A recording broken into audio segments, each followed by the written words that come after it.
اعوذ باللہ من الشیطان الرجیم بسم اللہ الرحمن الرحیم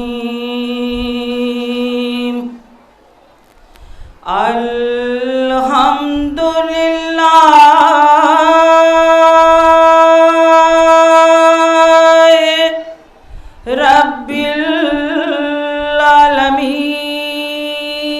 العالمین الصلاۃ والسلام علی سید الانبیاء والمرسلین سیدنا و نبینا و شفیع ذنوبنا و طبیب نظیم و طبیب حبیبنا و مولانا مولا الثقلین جد الحسن والحسین ابو القاسم محمد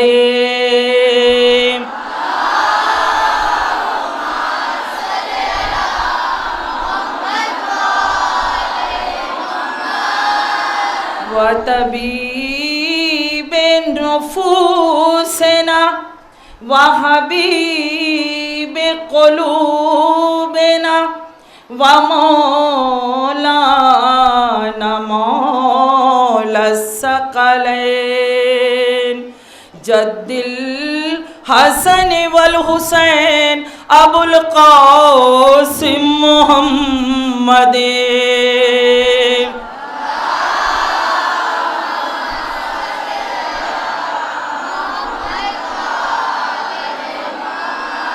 وآلہ الطیبین الطاہرین اما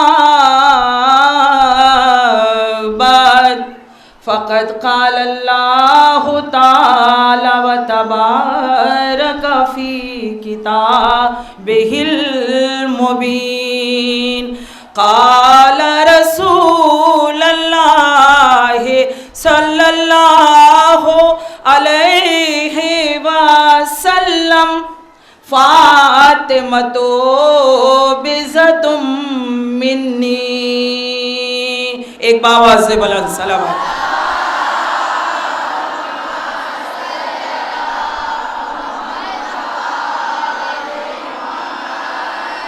حاضرین مجلس، میں نے آج کی مجلس میں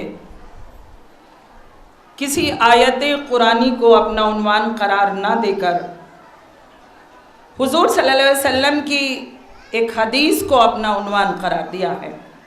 آپ حضرات صبح سے لے کر اب تک نیشنل اور انٹرنیشنل لیول کی ذاکرہ کو سماعت کر رہے ہیں۔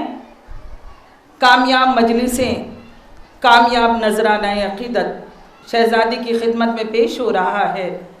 اسی میں میری بھی جرت کہہ لوں، چھوٹی سی شہزادی کے حضور میں یہ نذرانہ جو میں اپنی خطابت کی شکل میں پیش کر رہی ہوں وہ حاضر ہے۔ حضور صلی اللہ علیہ وسلم کی یہ حدیث ہے، فاطمۃ بضعۃ منی، فاطمہ میرے جگر کا ٹکڑا ہے۔ بہت مشہور و معروف آیت۔ حاضرین مجلس، سب سے پہلے تو میں یہ عرض کروں کہ آج جو دلہی پور کا یہ اتنا بڑا اجتماع ہے، آج جو قرب و جوار کے لوگ باوجود زحمتوں کے اس فرش عزا پر آئے ہیں، ان کا مقصد کیا ہے؟ میں اس پر روشنی ڈالنا چاہوں گی کہ مقصد ہے، ظاہر بات ہے کہ آپ کہیں آتے ہیں، جہاں آتے ہیں اس کے عزیز کا پرسہ دینے کے لیے آتے ہیں، ہے نا؟ آج شہادت جناب سیدہ کا دن ہے، آج ہمیں جو پرسہ دینا ہے وہ ظاہر بات ہے کہ اگر ہم اس نظریے سے دیکھیں تو ہمیں شہزادی کے جو وارث ہے جو پردہ غیب میں ہے،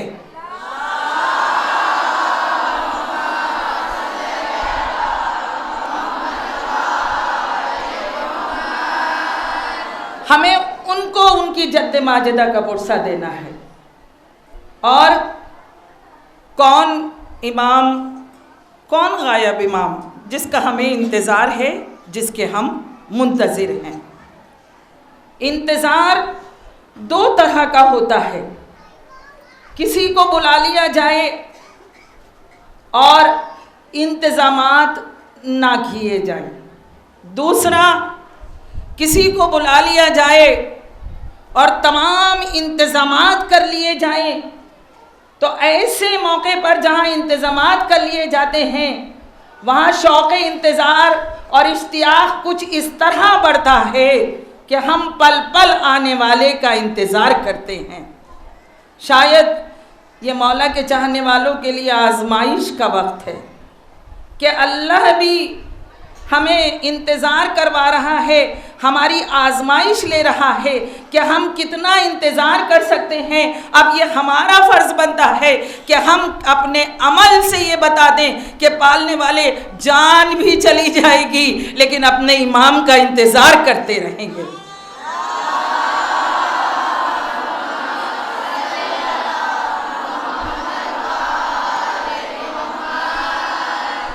تو ہم اپنے امام کا انتظار کر رہے ہیں چاہنے والوں، اور مجھے اپنے امام کو اور آپ سب کو اپنے امام کو شہزادی کا پرسہ دینا ہے نا؟ میں نے حدیث رسول ہے فاطمہ تو بزۃ منی، فاطمہ میرے جگر کا ٹکڑا ہے۔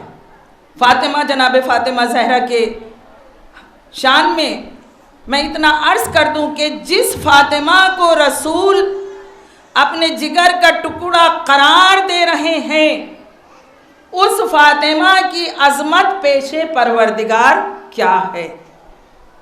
توجہ چاہوں گے، اللہ اور اللہ کا رسول، کہ جس کے لیے خود رسول کہہ رہے ہیں فاطمہ تو بزۃ منی، فاطمہ میرے جگر کا ٹکڑا ہے۔ اب اس فاطمہ کی عظمت کو اگر دیکھنا ہے تو ہمیں قرآن میں نظر آتا ہے جہاں قرآن کا سب سے چھوٹا سورہ نازل ہو کے بتا رہا ہے انا آتینا کل کوثر فصلی لربک وانحر انا شانئک ھو الابتر۔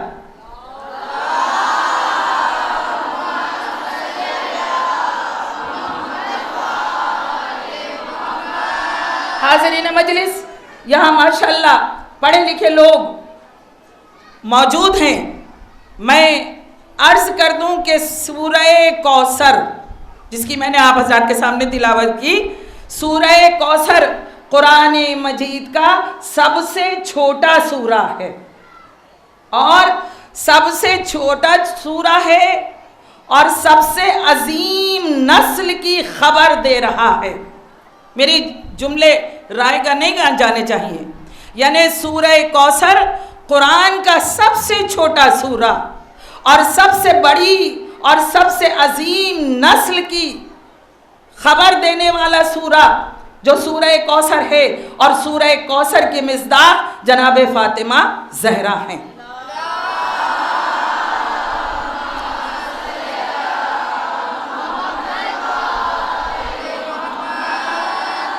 اب اگر آپ حضرات کہیں، ظاہر بات ہے کہ کسی بھی چیز کو پیش کرنے کے لیے ہمیں لاجک کی ضرورت ہوتی ہے کہ آپ کس طرح سے کن دلائل کے ساتھ یہ بات کہہ رہے ہیں کہ سورہ کوثر جناب فاطمہ زہرا کی شان میں آیا۔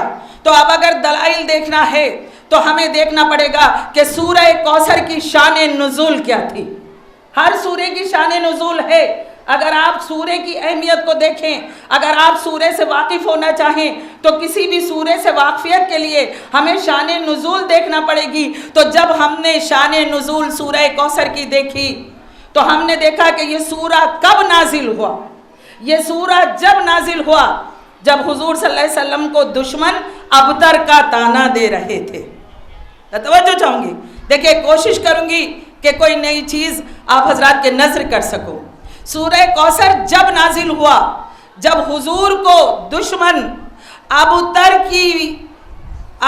کا تانا دے رہے تھے, اور جب ابتر کا تانا دشمنوں نے دیا ہے حضور صلی اللہ علیہ وسلم پر, تو ایک مرتبہ اللہ نے سورہ کوثر نازل کر کے کہا انا آتینا کل کوثر, اے میرے حبیب میں نے تمہیں کثرت نسل عطا کی. توجہ چاہوں گی, کیا عجیب شہنشاہیت ہے, کیا عجیب لہجہ ہے. لفظ عطا جیسے کوئی شہنشاہ کہہ رہا ہے, اے میرے حبیب میں نے تمہیں کثرت نسل عطا کی, اور اے میرے حبیب تمہارا دشمن نسل بریدہ ہے. اگر آپ یہ دیکھیں یہ سورہ سب سے چھوٹا سورہ, اور یہ اس میں سورہ کوثر میں کوثر لفظ جو ہے وہ ایک بار آیا ہے قرآن میں. یعنی یہ اس کی اہمیت ہے کہ جس کے لیے حضور صلی اللہ علیہ وسلم پر یہ سورہ نازل ہوا, کثرت نسل, سب سے بڑی نسل کی بشارت اس سورہ میں دی ہے. چاہنے والوں ایک بات میں عرض کر دوں کہ اگر حضور صلی اللہ علیہ وسلم کے کوئی اولاد ہوتی تو دشمن تانا نہ دیتا.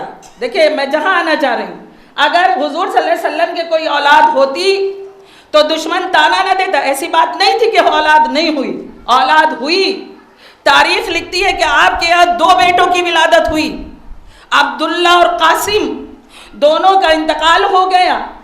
لیکن جب دونوں کا انتقال ہو گیا تو اب دشمن نے تانا دیا. حضور صلی اللہ علیہ وسلم نے اپنے اللہ سے دشمن کے عمل کی شکایت نہیں کی. توجہ چاہوں گی ادھر سے ادھر تک, صاحبان علم کا مجمع ہے کہ دیکھیں ہمیں قدم قدم پر کردار رسول کیا بتا رہا ہے. حضور صلی اللہ علیہ وسلم نے دشمن کی شکایت نہیں کی کہ اے اللہ دشمن مجھے ابتر کا تانا دے رہے ہیں. حالانکہ ایسا نہیں تھا. جتنے بھی گزشتہ نبی گزرے سب نے اپنی اپنی امتوں کی شکایت کی, اور امتوں پر عذاب بھی آیا, لیکن رسول نے امت کی شکایت نہیں کی کہ میرے دشمن مجھے ابتر کا تانا دے رہے ہیں. صرف دل پر ذرا سا رنج ہوا تھا. آپ اگر تاریخ اٹھا کر دیکھیں تو جب ابو لہب نے ابتر کا تانا دیا ہے تو حضور صلی اللہ علیہ وسلم کے دل پر ذرا سا رنج ہوا. تو ظاہر بات ہے کہ اللہ اپنے حبیب کے اس رنجیدہ چہرے کو پہچان گیا, اور اس نے کہا ہے میرے حبیب میں تجھے رنجیدہ ہونے نہیں دوں گا. ادھر دشمن کے تانے کا اثر حضور کے دل پر ہوا, ادھر قرآن میں سب سے چھوٹا سورہ نازل ہو گیا, انا آتینا کل کوثر, اے میرے حبیب میں نے تمہیں کثرت نسل عطا کی. توجہ چاہوں گی. اب اگر مجھے یہ بتا دیجئے کہ اگر حضور صلی اللہ علیہ وسلم کے اولاد ہوتی تو کیا دشمن ابتر کا تانا دیتے؟ یہاں پر ایک سوال میں واضح کروں گی کہ جو لوگ کہتے ہیں کہ فاطمہ اکیلی بیٹی نہیں تھی, اور بھی بیٹیاں رسول کی تھیں. میں اسی مسئلے پر آ رہی ہوں اس لیے کہ دیکھیے آپ حضرات واقف ہیں, تاریخی مجلس یا روایتی مجلس پڑھنے کی عادی نہیں ہوں, ہے نا. ان تمام نقطوں کو میں اپنی تقریر میں واضح کرنا چاہتی ہوں جو انسان کے ذہن و دل میں رہتے ہیں, ہے نا. لوگ کہتے ہیں کہ حضور صلی اللہ علیہ وسلم کی بیٹیاں اور بھی تھیں. آپ حضرات واقف ہیں اس چیز سے, اور ہمارا عقیدہ یہ ہے کہ حضور کے صرف ایک بیٹی تھی جن کا نام جناب فاطمہ زہرا تھا, سیدہ کونین.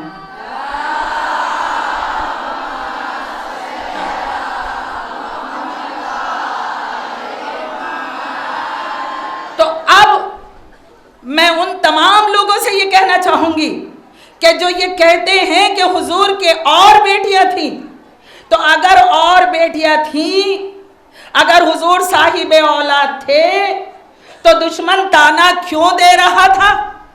سوال پیدا ہوتا ہے کہ اگر حضور صاحب اولاد تھے تو دشمن تانا کیوں دے رہا تھا؟ اس کا مطلب ہے کہ دشمن بھی جانتا ہے, تمام دنیا واقف ہے, مشرکین اور کفار بھی واقف ہے کہ حضور صلی اللہ علیہ وسلم کے صرف ایک بیٹی تھی جس کا نام فاطمہ تھا. توجہ چاہوں گی. لیکن اب اگر یہ دیکھا جائے تو بیٹیوں کا سوال ہی ختم ہو جاتا ہے, لیکن کہنے والا اپنی جگہ پر اٹا ہوا ہے کہ نہیں حضور کے اور بیٹیاں تھیں. حضور کے اور بیٹیاں تھیں. یہ صرف کیوں ضد ہے؟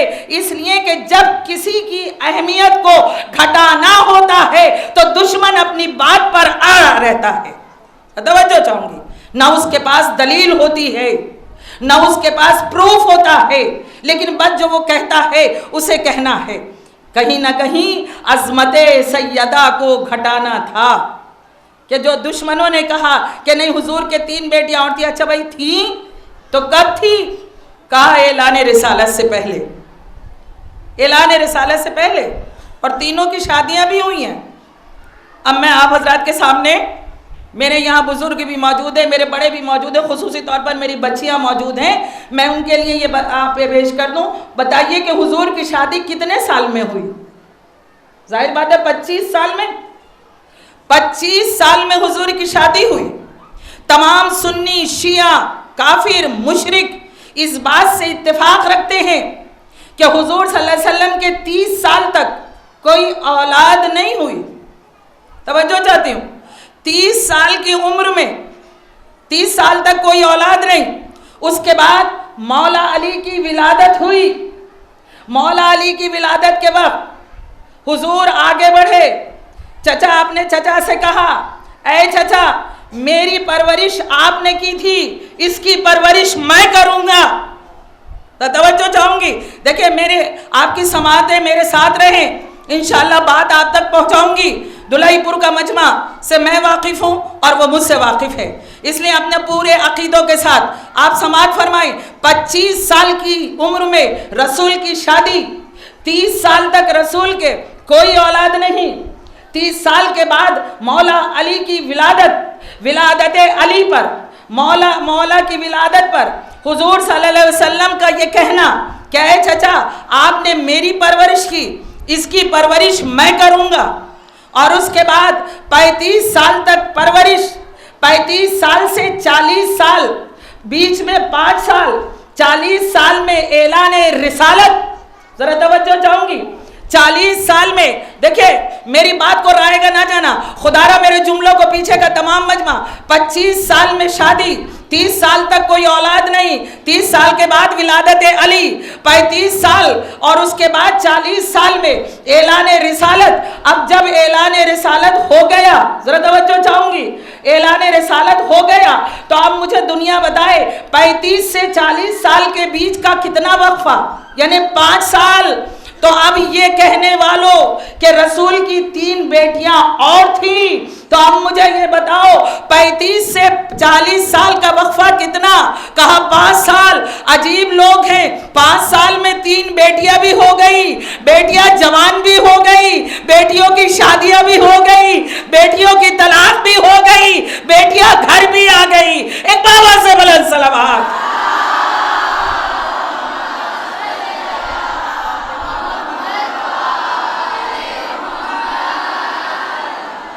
یہ سب کیا ہے؟ عظمت سیدہ کو گھٹانا. توجہ چاہوں گی, اس لیے کہ ظاہر بات ہے اگر کسی کی عظمت کو گھٹانا ہوتا ہے تو دشمن بے سر پیر کی اڑایا کرتا ہے. اور جہاں بھی حاضرین مجلس بے سر پیر کی باتیں لگیں وہاں سمجھ لینا کہ پیچھے کچھ نہ کچھ ہسٹری ہے. توجہ چاہوں گی. کہا کہ اب مجھے بتائیے کہ 35 سال سے 40 سال کے بیچ میں 3 بیٹیاں بھی ہو گئیں, جوان بھی ہو گئیں, شادیاں بھی ہو گئیں, طلاق بھی ہو گئی, گھر بھی آ گئیں, ہے نا. اور جب 45 سال کے رسول ہوئے, اعلان رسالت ہو چکا, تبلیغ کر چکے, دعوت ذوالعشیرہ ہو چکی, 35 سال کے رسول ہیں کہ ایک مرتبہ سورہ کوثر نازل ہو گیا. انا اعطیناک الکوثر فصلی لربک وانحر انا شانئک ھو الابتر. ایک بابا سے بلند سلامات.